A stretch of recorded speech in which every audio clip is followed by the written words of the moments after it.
係咪越嚟越即係個趨勢係basic salary，可能啲老闆唔係咁容易，即係唔係咁想去 guarantee 你啦。即係你真係喂你有料到嘅話，自己用成績去 prove 啦。我有個機制去分錢俾你咁樣。呢個當然啦，就係呢個世界越揾錢越嚟越艱難啦。仲有一樣嗯嘢喎，作為老闆，如果我係老闆嘅話，我梗係想個員工撲心撲命為公司效力啦。有嗯邊一個方法會好過呢個方法咧？就係我將個分成撥一部分俾咗你，而做到極致嘅就係我可以舉個例啊，華為啊。華為呢間嗯公司就大家可以 Google 下，佢呢間公司咧就係個 founder 任正非先生咧，只係個持1%嘅股份嘅啫，其係餘99%咧分晒俾啲員工嘅，咁啲員工咪撲心撲命幫佢做嘢咯。如果係打工仔思維嘅話咧，即係我都有同你傾過啦。關於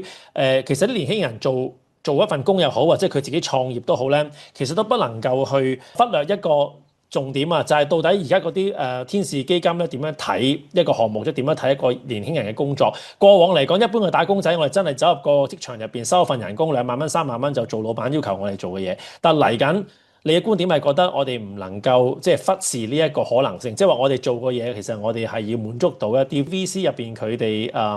嘅啲標準咯，係咪咁嘅情況咧？因為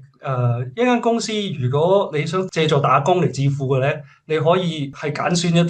一啲公司啦，有天使投資者啦，或者係有 VC back 啦，就幫我哋背書啦。呢啲如果你喺相關嘅機構裏邊揾工咧，就變相咧你個報酬咧會好好多咯，而且有多些少保證咯，好過就係如果你盲目咁樣去揾一間 startup，都唔知嗰間 startup 會唔會成事嘅，咁結果可能一年貨仔就冇咗，同你出去買六合彩冇乜分別嘅啫喎。我